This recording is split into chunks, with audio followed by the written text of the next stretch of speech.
In this episode, we have Laurel Leaman, who will talk about her experience when she was a crop circle researcher before the time she believed in other dimensional beings. Laurel is currently now one of the facilitators at Lightbody Academy. Thank you, Laurel. This is our second time chatting. Thank you, thank you, thank you. Hey, you're welcome. Happy to be here. Yeah, you have some interesting stories about Sasquatch fairies, but that's on another earlier episode, so do check that out. So, crop circle researcher, what's the lowdown on that? How'd you even get into that?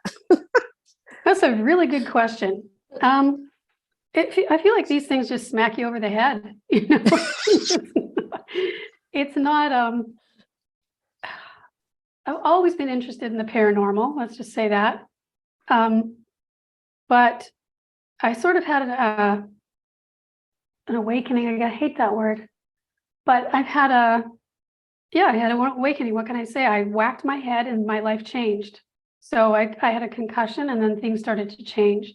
And during that time, all the other things that, that are on the other video that I have done with you also started occurring. I mean, that was more recent, but at this particular time, I became extremely interested in crop circles. So I was driving there's another lady who's in our Lightbody Academy. Her name's Jo and Logson, and she and I are really good buddies. And we're driving with our kids over, I live in British Columbia, over a bridge here. And on either side of the bridge was a crop circle. And we saw that and I started to get really, really interested in it. Actually, my son said, "Mom, there's a crop circle." And I went, "Yes, Is it there, big? One really big one and one smaller one on the other side. One very big. So when I can just imagine when you're driving by it, how do you even notice there's a crop circle? Because if it was big, I'd be like, "Oh, look, there's a path." Yeah. Well, actually, I didn't recognize it. My son recognized it. And we drove past it and I went, "Yes, of course there is, dear." We just kept driving. And then on the way back, I looked and was like, "Yes, there are two, and the one is humongous." We were on the bridge, so we were right over top of it, so we couldn't miss it. There were like circles and semicircle and pathways, and it was very interesting. So that was the very first one. And so I, at that point, started looking online, and I found, because people have to know about this, who am I going to tell? Who am I going to talk to about it? So I found two things. I found the Canadian Crop Circle Research Network, and I found BLT Research. So BLT stands for Burke, Levengood, and Talbot, the three people who had headed up the scientific team in the States to analyze crop circle plants, soils, etc., for scientific purposes, to sort of show different things that actually were occurring there. Mm-hmm. And so anyway, I started talking to Nancy Talbot, and she and I became really good friends over the years. And anyway, she sort of started telling me, "Okay, how do you sample that? And what are the findings?" Those sorts of things. So I started learning about those kinds of things. Are these on public property or private? BLT Research is, you can Google it, www.bltresearch.com. You'll see all the crop circle sciences there with the written papers and published papers and all those things. And the circles, do they usually show up on, well, I guess whoever's making them isn't exactly wondering, should we do this on public property or private? Is it usually it runs the gamut.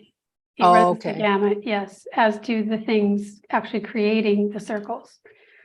So, but anyway, that's sort of how I got into it with those circles. But the interesting thing was those two were faked, which we realized after looking into it more and more. They're the only faked ones I've ever been in since then. Faked? Yeah, people made those, and the reason they made them is I'm surmising this, but I figure it's a pretty good guess. There's a movie theater across the highway from the overpass that we were on, and the movie Signs was playing. Oh, If you remember the movie Signs, a long time ago. So because we found the board that they made it with, and it didn't show any of the signs that a real crop circle exhibits as far as plant changes and things like that are concerned. So yeah, there's a big difference between circles that are produced naturally, I'm going to say, because some of them aren't naturally produced, but or ones that are man-made. I think I'm going to say it that way. Ooh, what are the differences? Well, the man-made ones tend to be really messy in a well, the crop is smashed. It's broken most of the time. It's no longer viable. So basically the stalks are broken. There you can see footprints everywhere. There's usually a hole in the middle. If there's a circle that's been made, there's a hole where they tie a string or a rope around it so they can measure how far out they're going and they go around. Oh, jeez. Yeah. So those are telltale signs. There's no real plant changes. You find a lot of smashed down crop, and you find boards that they've used to do it. Those sorts of things. But they're usually a real mess. And we actually tried to make one in a crops in Saskatchewan. A farmer gave us permission. He'd been getting a lot of circles there. And so we decided we're going to put one and see if we get an answer. And making this with a board is really clumsy. It doesn't look anything like a real circle looks. A real circle, if it's made by an energy, has flow. It's like looking at water. The way the plants are laid down is very, there can be chaos in there. Excuse me, but it's very, you get a peaceful, smooth feeling from it often. I'm going to say always. But it's very, very different. Very different than going into one that's been smashed down by someone's feet. And is there, for the real ones, when you check it out afterwards, is there any type of residue that's left over? I don't even know if that's the word. I don't even know if that's the word. So I think you're looking for evidence, right? What's the kind of evidence that you can find, sort of thing? Mm-hmm. Well, it depends. Again, there's different things that make the circles, and for the longest time, we didn't think it was UFOs. We didn't want to go there, but experience has shown that that is definitely true. They are made by craft, but not all of them are made by craft. Some of them are made by, and by craft, I don't mean like a landing spot, although that can happen, like it lands and makes this a circular imprint. Right. But it's more like there's an energy that comes from the craft down to the crop. It's either a ball, a light ball, or a beam, and makes the crop go down that way. It can be made by sound. They can be made by, wind can make them. You won't always find the same changes in the plants, but yeah, there's different things that can make them. Yes, and residue has been found. In Holland, there's been some white residue, and it turned out after it was tested to be very, very high grade magnesium white powder. And these were all found by Robert Vandenbroek. He's a psychic in Holland. There's a whole thing on him in the BLT, on the BLT website. So if anyone's interested in that, he's finding crop circles and can predict them all the time in Holland. He can draw them and then they'll show up, sort of thing. Oh, that's fascinating. It is fascinating. And then there's that theory that, are we making them ourselves? Is it our future self that's doing it? We don't really know. That's like as a message? Who knows? Yeah, that's true. There's a lot we don't know. I mean, there are things we do know, the tangible things, the things that you find, in the scientific realm. You can see the effects of the energy that's come in, but you don't always know where it came from unless someone has seen it happen, and there are people that have seen them form. So I wonder how they would form though. Would they form after, if it was craft? related. I wonder if it would form after or during, or maybe you can't even see the craft because it's cloaked, right? Yeah, yeah, that's possible. I know craft have been in clouds, and the beams have come down, or the light balls have come down, and people have seen them. So you're assuming then, of course, there's a craft there because there's a beam coming down from it. Right. So, but where there's smoke, there's usually fire. So, you know, anyway, but that energy that comes down, and we can tell this from the plants, is that because of the amount of heat that's required to make the plant changes, and the heat has to be instantaneous, basically, to make these. It doesn't kill the.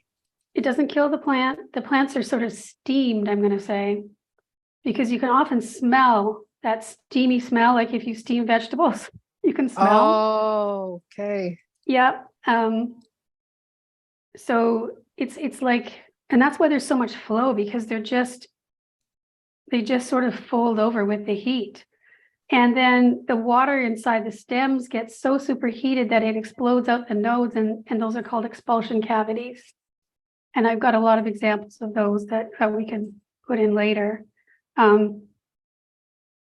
Yeah, so this happens in all kinds of crop.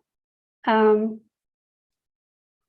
here, it's mostly in like 12-foot cattle corn. So everything's exactly the same as it would be in a teeny tiny circle in grass in somebody's house, because that's happened. It's actually happened in my own yard. I've had them in my own yard for almost 20 years. So you see the same changes in the plants in those teeny tiny stalks of grass as you would see in 12-foot cattle corn, and the stalks are really thick. You know, they're an inch or more thick. Wow. So that force has got to be strong to bend that. A lot of force goes into those, way more force than goes into other crop circles, like in cereal type wheat and rye and those kinds of things. But the plant changes are pretty much the same. The only thing that we found in the corn was that because of the force of the energy and the amount that it needed to be heated to make the stalks go down, it ended up crystallizing the inside of the stalk, so that when we were, it was me and Joe who were doing this, when we took the stalks out of the field for, sampling purposes, they were actually crumbling in our hands, breaking into pieces, because they were all crystallized inside. Whoa. Yeah. What caused, that's not just from the heat, is it? Pretty much the intensity of the heat, because I looked at it under a microscope and it's all like caramelized. The sugar inside is all caramelized, like it's turning brown. Yeah. From the heat, because so much has to go into it. And what also happens is you got this stalk of corn, and it's got cobs, which are often mature. Now, that's another story. I don't know where to go with this because I've got just so much information. So much. Anyway, there's these big fat cobs. I'm just thinking of one in particular. And they're really ready to be, harvested. It's in September. And these went down with so much force that what happens is because of the cobs, the energy is spinning. So it spins the stalk with the cobs, and then the whole thing goes down, and so you've got this twisted stalk. A corn stalk is extremely hard to twist. So you can't do that with your hands. You can't really break them with your hands either. You might bend them, but you can't. A corn stalk's incredibly stubborn. I can imagine. Yeah, probably like bamboo. Yes, exactly. That's a very good comparison, especially when they're so big here, like they're 12 feet tall. So very, very sturdy. I can just only imagine what is causing that. I wonder if have you guys ever deduced what the intention would be behind these circles? Oh gosh, I think it totally varies, and I can give you some examples of that. But at first, I think speaking to what's doing it and the energy, I think maybe is a good thing to say at this point, that the energy, when these balls come down, they're like plasma balls. You know, plasma is like a lightning sort of energy. It's got electrical energy, microwave energy, and electromagnetic energy, and a swirling component, you know, where it's swirling as it goes through. So those are the energies in these ones that I was, you know, this one particularly that I'm talking about, that made these cobs go down so in this way, because they're moving forward and they're spinning at the same time, or they're moving in a circle and they're spinning in at the same time. So the ones going straight make the rows, and the ones going around make the circles, the curves, right? Yeah, and you can have a combination of both of those, obviously, in one formation. So, and I wonder too, like, if to make those formation, does the craft have to be directly above it, or they can be far away and still make it? I guess we would never know, because no. But there's a video out there. I don't think it's real, but it shows the way light balls could move through a field and do it. And I think it's probably pretty close to what happens. Oh, it's kind of like a reenactment. Well, yeah, I think it's a reenactment. I think it's something somebody created, but that's the other thing, is you just never know. And the atmosphere for sure. That's yeah. Just discernment, guys. Discernment. Yes, for sure. Oh, yes. Have you guys tested the air quality? No. If there's any difference, like I do know though that when people go in, they especially if it's brand new, like if it's just happened, they hear a crackling, like an electrical crackling. Oh, and they feel tingling in their limbs. So geez, that's definitely happened to quite a few people. Yeah. So they're like getting zapped in some way or form. Yeah. Hopefully getting an upgrade. Hopefully. Yep. And I think that energy actually hangs around for quite a while, because I know there's certain times, especially in the cattle corn, where the rows can be very narrow and you're in there for a while. It gets pretty intense. And I know we'd end up laughing uncontrollably, and we knew, okay, it's time to get out. Oh my God. Yeah. And again, it depends on how soon you were in there after it had been actually formed. Right. So how about frequency? How often were you guys seeing this when you were a part of that? How often do we see crop circles form? Mm-hmm. Well, I'm going to say, first of all, there's more than one kind. So there are also some that are made by nature. There are random formations, meaning they don't have a geometric pattern. So we see a lot of that, and those happen all the time in nature. And they'll still have expulsion cavities in the grass or whatever. So there's these random formations that happen. I'm sorry, I've forgotten your question. The frequency. Okay, so those are happening all the time. I see them all the time still. The frequency, well, this started for us in 2002, and we get a few every summer, right till about 2004 or 5. And they would be here in Saskatchewan. There were lots during this time. There were lots in Ontario. But after that, probably I'm just going to say 2008, it really sort of tapered off. And I still see random formations in cattle corn, and some of them are huge with all the plant changes, but not the geometric ones so much anymore. Oh. Yeah. I wonder what's the difference, like the circular versus the non-irregular ones. I don't know. I do know that because I know I had a connection with this, because like I said, they're in my backyard a lot. Oh yeah, we're gonna get to that, because that is so fascinating. And I feel like there's definitely communication happening there between me and a species. For sure. Possibly more than one. And I'm pretty sure I know what species that is.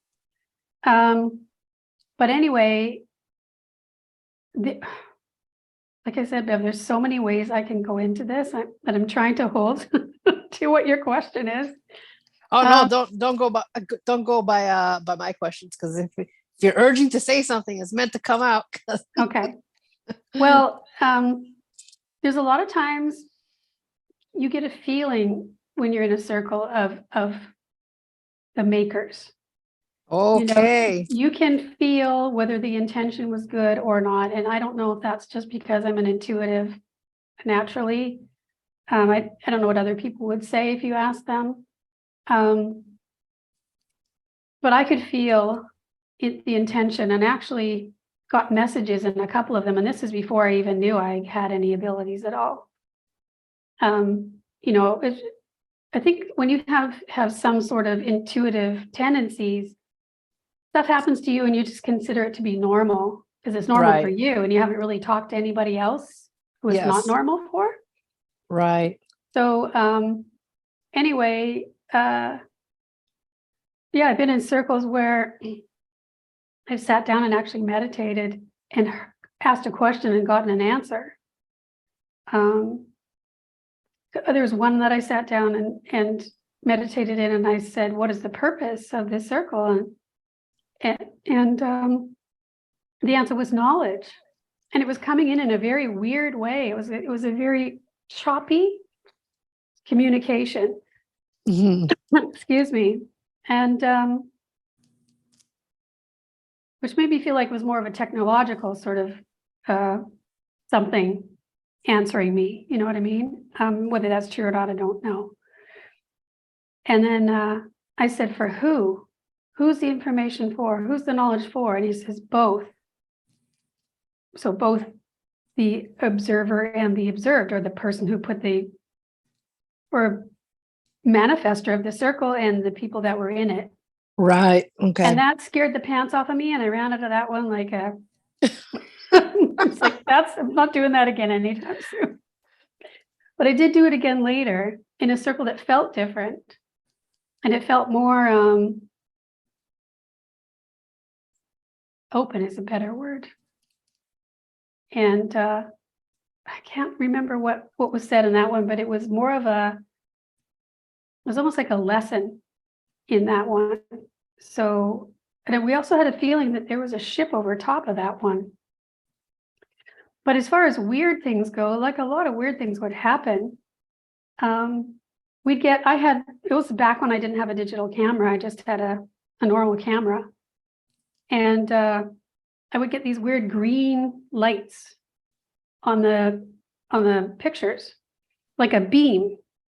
And this happened in different circles, not just the same one, to the point where I went to get my camera checked to make sure there was no leaking in the back of light.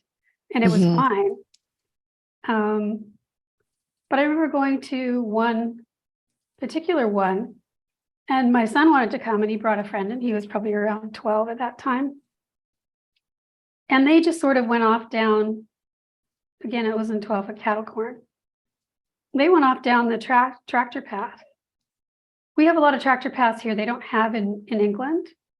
Okay. In the more like wheat, rye type crops, they have tractor paths in the corn. So probably so they can get in and lay down irrigation and do different things, fertilize, that kind of stuff. Anyway, they went off down the pathway, and we were working away in the circle, sampling things and taking pictures. And they came back about half an hour later, and I said to them, "Well, you guys were gone a long time." And he goes, "Oh, we're only gone like 5 minutes." So it's like, okay, what happened to you in the last an hour? Yeah. Okay. And then the geese would fly over, and they would come, and then they would separate around the circle, and then they would come back together on the other side. Oh, that's interesting. Yes, different things like that would happen. Yeah, so back to that whole random versus geometrical shape. I think the intention is different. And I said to them, whoever was making them at the time, if there's a circle that's just for us, please don't make it a geometry. Make it just a random formation, because we'll know it's you and it's not going to draw a lot of attention. Right. Because, farmers don't want people tramping around in their fields. It's their livelihood. Yeah, exactly. And they tend to, especially if they're excited, crash around and break, things, and then they can't be harvested with the machine. So whatever's down, it is pretty much lost for them. So I know in places like Holland and I think Britain, sometimes they put up, what do they call them? Honesty boxes. So people put money in the box when they go in to help pay for the crop that was down. Yeah. That's a good idea. No one here really knew there were circles. It just wasn't, because with cattle corn, it's 12 feet high. You can't just drive around and see it. Yeah, you won't be able to see the formation unless you're above it. Exactly. So they're discovered usually by people in planes or people that are skydiving. The ones in corn are usually discovered that way. So you get reports from different people that have been flying over and have seen them. And that's where the photographs come from. So you're not going to just happen upon a crop circle unless you're a farmer. That happens too. Farmers have happened along them in their travels through their fields. But mostly that it's from above. Okay. Oh, thank God for drones now. Well, yeah, that just changes everything. That was starting to happen towards the end, where people had drones. So yeah, really changed. What about the feelings that you mentioned? The difference between, I don't even want to put a label on those feelings, but the difference that you felt, were they more? Is it the difference between like a malevolent versus benevolent, or? You can say that. There was one, it hit me right as we drove up to it. The entire field was down in one direction. The entire cornfield was down, and it felt terrible. It felt totally like we're just gonna, and the funny thing is, nothing around it is down. So if a wind was strong, it's going to blow through this field, knock it down, keep going, and blow somebody else's field down. Right. Yeah. But it was just this square of this one person's field. I don't know how one mile around or whatever. Completely flattened. Jeez. Yeah. And that did not feel good at all. It was like an intentional squash, not that there was no message, there was no reason for it. It wasn't like, yeah, I feel like some of them are trying to educate us. Like there's this one it was in Britain, it was a while ago, it's called Crooked Soli. There's a book on it. It's called Crooked Soli, A Crop Circle Revelation. I have it here. You can see it. Well, it's probably backwards. Oh, there it is. Yeah. Yeah. And these two people, Ellen Brown and John Mitchell. And I don't know if you can, is that the actual picture of the crop circle in the back here? Of course, I have a background on there. You can see it. Ooh, that's a pretty one. Yeah, and they go through the geometry and what it would take to actually make this crop circle, and the mathematics behind it. It's a thin book, but if you like geometry and math, it's a great book to look at. That's probably one of the most studied crop circles for that sort of thing. But we have had one here that's probably the most, I can't say the most because I don't know, but not many people were doing this crop circle science. Most of them were, just wanting a spiritual experience or an esoteric experience. But we have one that we did here that could be the most studied from a scientific point of view. Out in BC? Yeah. We studied that thing for more than a year, doing plant sampling.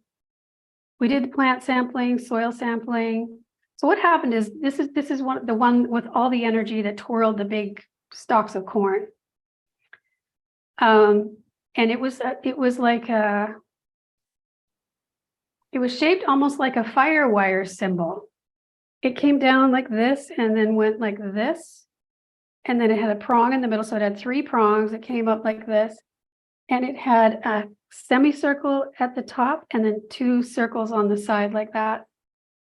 And this thing was huge. We did a lot of research on that. So we did a lot of initial research. This is the one with the crystallized stalks, and you would see often places where the nodes were like sliced and like right through the node. Well, the node is the thickest and toughest part of the plant. So what I feel like it wasn't cut. It was more crystallized and then broke right in half because it's so fragile at that point. And we have lots of pictures of those too. We call them cuts. And then we called them pop stalks when we realized that this was happening. They were just breaking our hands like that. So, jeez. Yeah.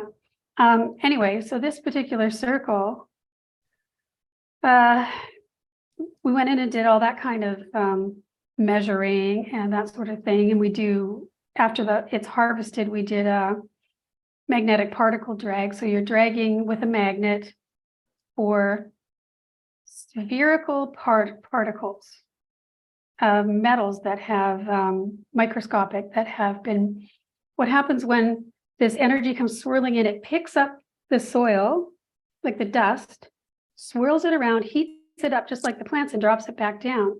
What that does is create a complete sphere, a perfect sphere in these, metals in the soil. And so they used to do this to make shot in one of the world wars. They would drop lead from the roof of a building and drop it into water at the bottom, and it would form this sphere shape before it hit the water. So it's doing basically the same thing with the molten particles. So we would drag to see if there were molten particles in there, or they had been made into these spheres. So we do that, we'd measure it and all that kind of stuff. But we came back in the spring and we drove past it, and you could see where the formation had been. And this is how you know energy's gone in there, because the crop is growing. And what they do often when they plant corn is they will overplant with something like winter rye or winter wheat, so that when the corn falls or gets harvested, the winter wheat, when the light hits, it will start to grow.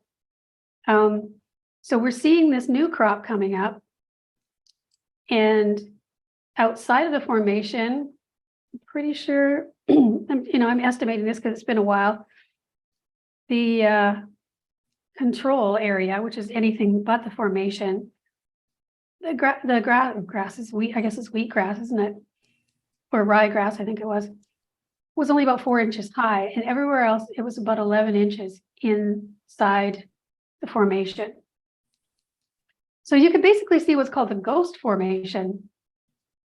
An exact replica of this one that came down in corn is now, as opposed to being, taken out of the crop, is now coming up in this wheat, and you can see the entire formation again, but it's in wheat that's taller than everything around it. So wow, so it's like being moved. Well, what has happened is the seeds have gotten zapped with this energy, the rye seeds that were in the ground. So and what happens when this energy hits seeds, if they're at the right stage of their development, it will, it's like make antioxidants in it, so that when you plant them, again, you get higher yield, you get more cobs or more seeds from the plants. They're taller, they need less water, less fertilizer. So they'd found this out in laboratory experiments with seeds before, but I don't think it had ever been done in corn. So we did this from this circle. We took the cobs, we regrow those. We did a whole regrowth experiment, battery on the kernels from the cobs. And then we again took some plants from the inside of this and the outside in the rye and grew those to be much, not quite to maturity. They didn't produce seed heads, but until they got very, very tall, like 3 feet tall. And the growth in the zapped plants, both in the corn and in the rye, was exponentially higher than in the control plants. Wow. I was just gonna, okay, go ahead. So anyway, so when we realized this, we went back in there, harvested a bunch of cobs. Well, the ones that had gone down were still there because, again, they can't pick them up with the machines when they want to harvest. So we picked up a bunch of cobs. I chucked them in my backpack. I took some in the house, and the rest were in my backpack in the car, and I can't remember why. I can't remember why. I was a busy mom with 2 kids driving around and doing things, Anyway, so they're in the back of the car, and I took these others in, and one kind of dried them out and then started to see what would happen. And I started taking, I didn't use all the cobs, but I used some and took the seeds off the controls and got some control cobs and seeds. And we did this whole experiment with the seeds. But in the meantime, and again, that showed the same thing. That showed the controls were not growing nearly as strongly with less water. I mean, this would be a real boon to third world countries, right? To have this technology to just be able to use to adapt their seeds. Well, that's a whole other story we'll get to. But in the meantime, I have these cobs in the car that I just left. And I don't know, about a month later, I get this thing out of the car and I open up the bag, and these cobs are growing without in the soil, dark, without water. I have pictures of this for you too. Wow. So then I started to germinate the entire cobs from the outside, from the inside, without being in the backpack, and then the ones from the backpack. Well, it turned out what had happened, the ones that were in the backpack grew even more than the ones that were from the backpack that had been taken out and from the controls. So the ones that were in the backpack and had been completely in the dark for a certain amount of time, well, a month, I guess. Wow, the growth difference in that was like unbelievable. So we had just so that people know that this was done in a scientific way, we had a crop specialist. His name is Mr. Mervyn Herb, fairly super nice guy back east, Ontario, giving us protocols when to fertilize, that sort of thing, so we could reproduce what happened in the field. Through this, it's very well documented, measured and stuff every so often, watered all the same way. Anyway, so it was incredible, the findings that came out of that. But then what do you do with all that information? So what happened in the meantime is the scientists from BLC research, Dr. William Levengood, had reproduced these same results in a lab that we were finding here, not with corn, though other plants. And he had, and John Burke, and I can't remember what his role was in BLT. So he was the B in BLT, and Nancy was the T, Talbot. They had back engineered this energy to make a machine that would actually do that, to zap seeds. And they were very successful, and they actually marketed this machine and sold it to different companies who used it to zap their seeds instead of buying chemically treated seeds.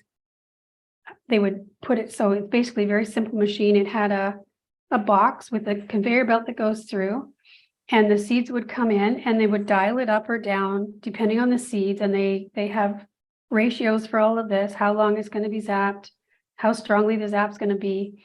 for all kinds of different seeds, onions, carrots, tomatoes. I mean, and this is all documented.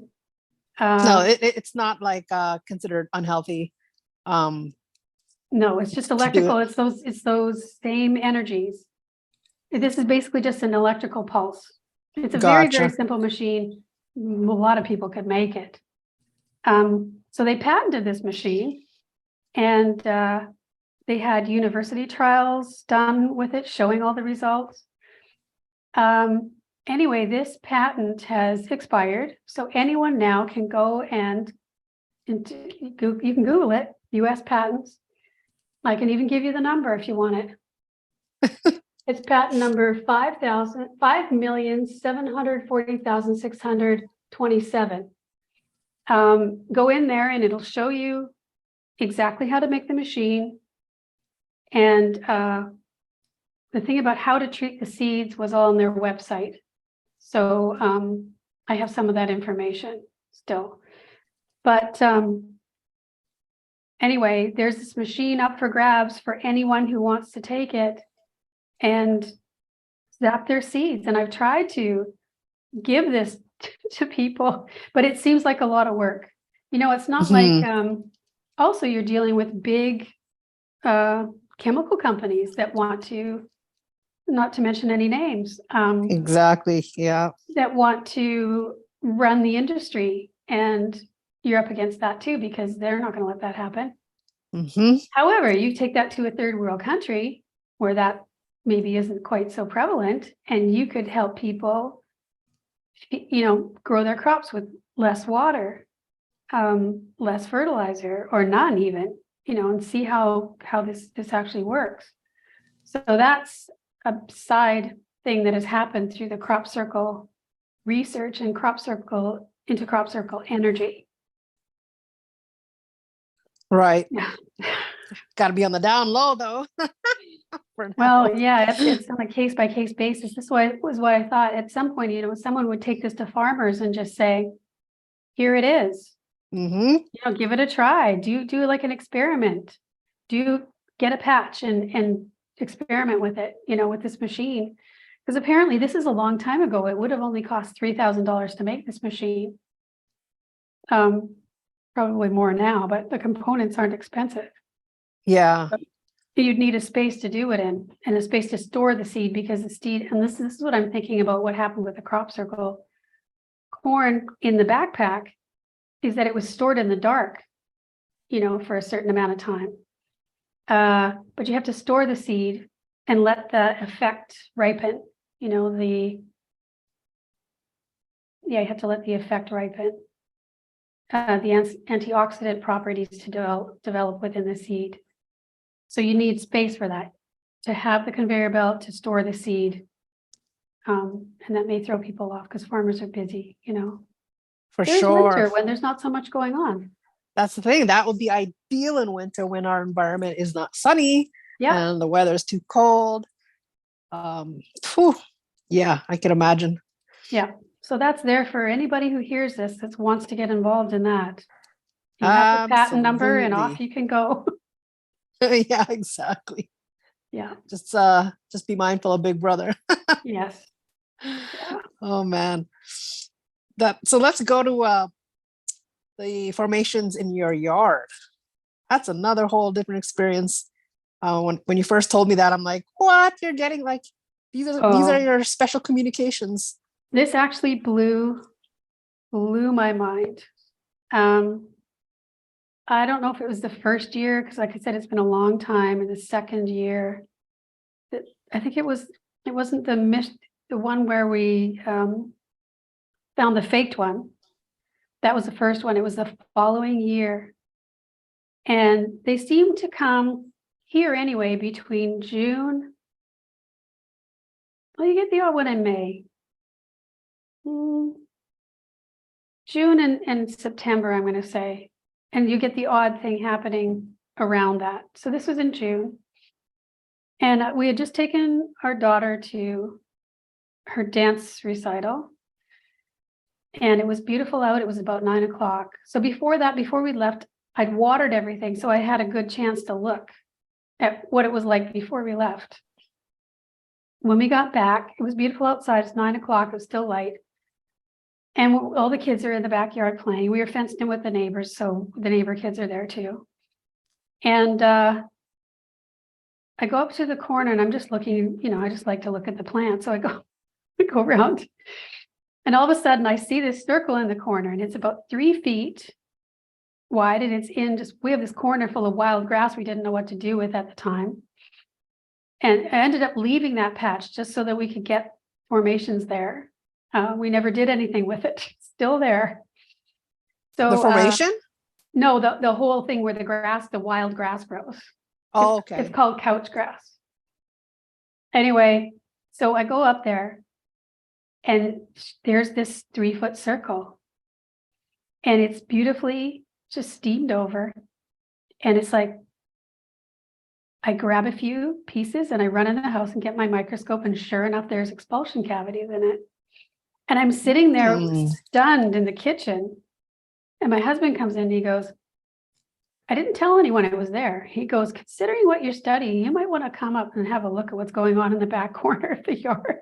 Oh man. Was it, did it have like an intricate design to it?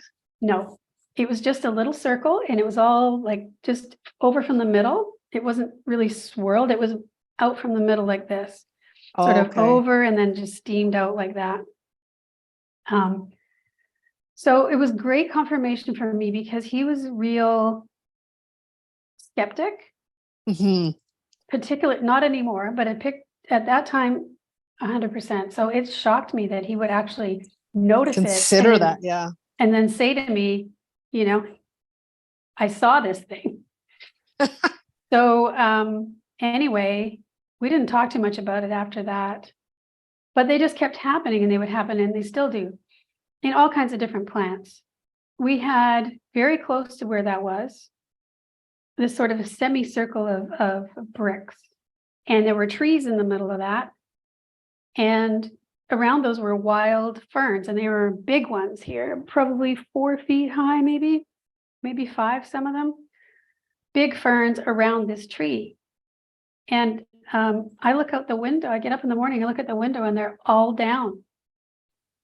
Like, what? So I walk up there, and this happened overnight. So I go up, because I'm looking at my kitchen window all the time. And I go up there, and I can still smell, there's a particular weed that grows here that's part of the nightshade family. When you pick it, it has a very pungent smell, unlike anything else, other weed that you'll ever pull. Well, these weeds were interspersed underneath the ferns, and they were all down too. And wow, talk about steamed vegetables. That whole smell was just taking over the whole atmosphere. And the ferns, again, were just bent over gently from the bottom. They weren't broken. So there was that. They've been in like spiderwort, and that one happens just about every year. I had one angel trumpet. So I don't know if you know what an angel trumpet is, a big hanging, this one had yellow flowers, and I was growing a new one. And I gotten up and walked past it again. It just happens that I seem to see these things before. And it was fine. It was about 3, we were restarting. It was about 3 feet tall. It didn't have any flowers. And I'd gone away somewhere, and I'd come back, and it was completely bent over sideways. And it was thick too. It was about like this. And you could kind of see where that stem had been stretched. And it was really shiny where that it was bent over. But it was completely 90-degree angle bent. Just that one thing in a pot.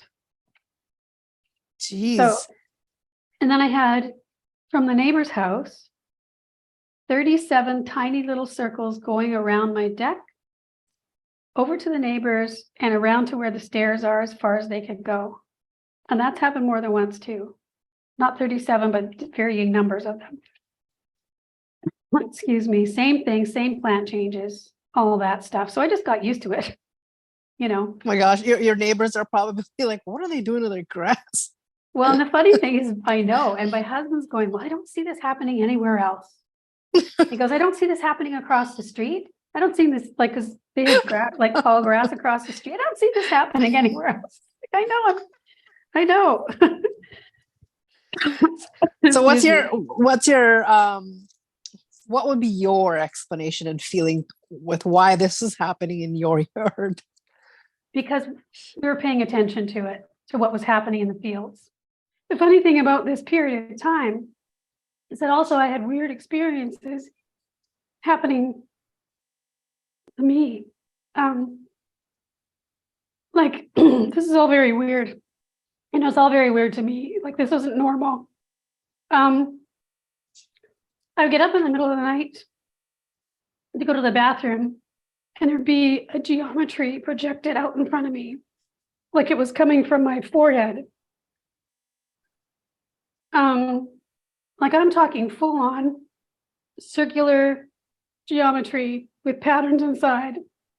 Was it like a holographic? It was neon green.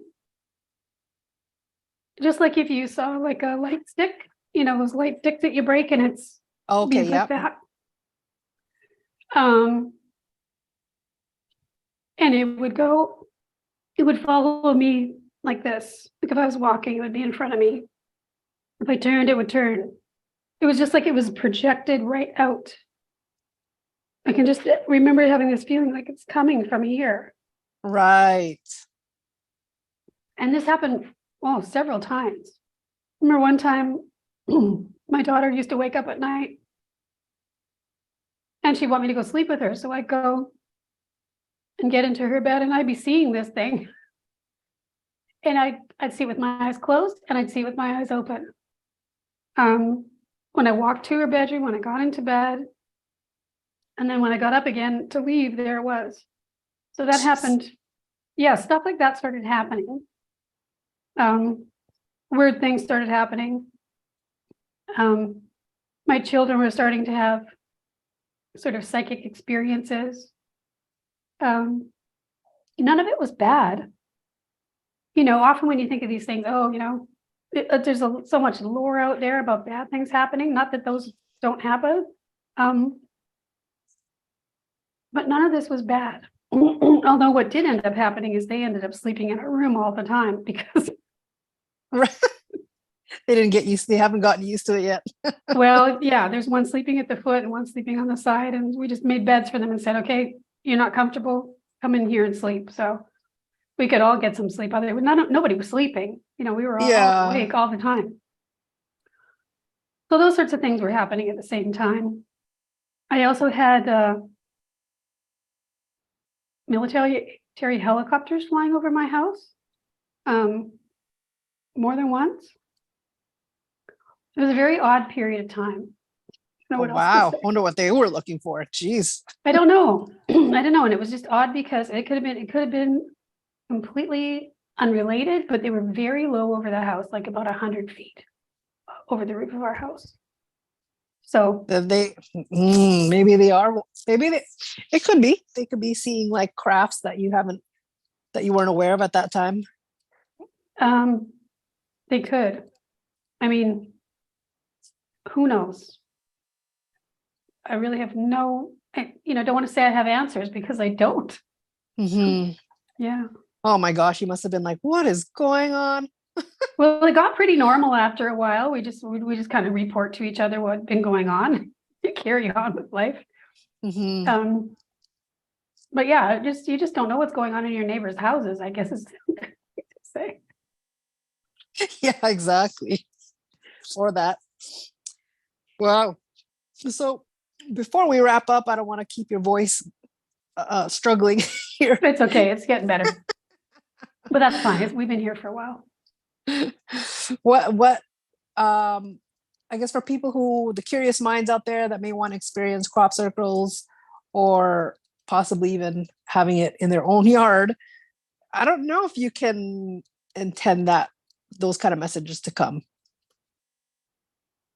You know, I don't know what to say about that. I just feel like there was I think to anything that you want you to experience, and I feel like this is the same with the interdimensional type beings, elementals and things.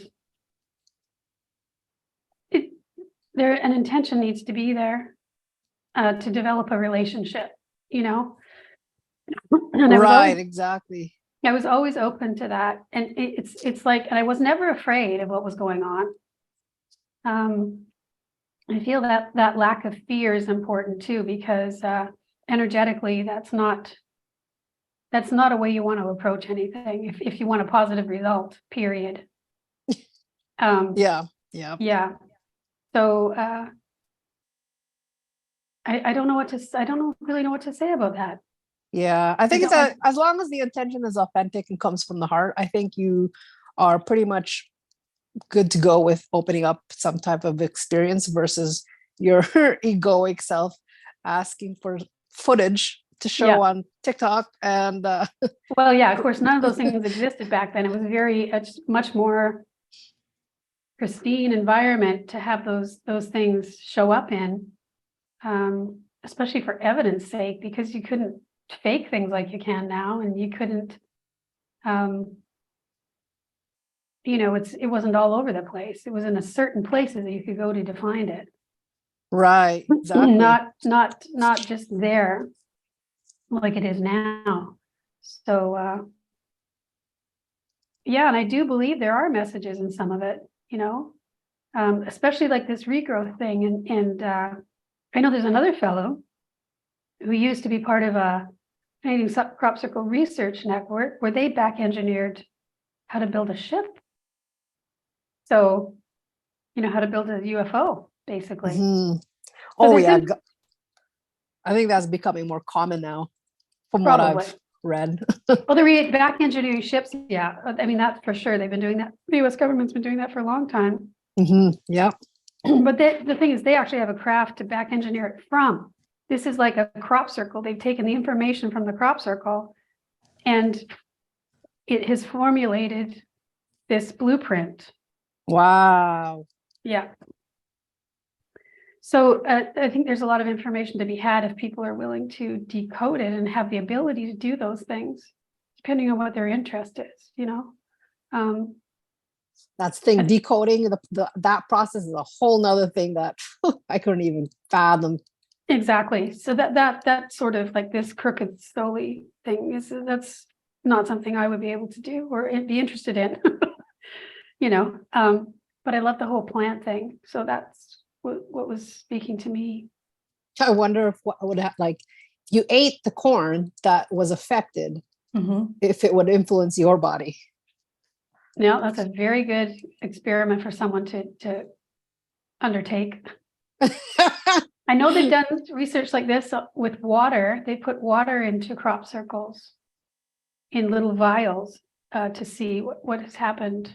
I don't know the results of that, but I've heard about it, to see what would happen with the water and ingesting the water. But like I said, I don't really know that much about it. You could probably look it up. Cool.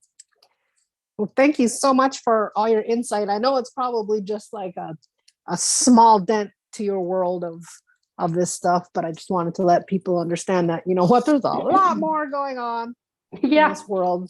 So thank you so much. If you want to know more about Laurel's work, do go to lightbodyacademy.com.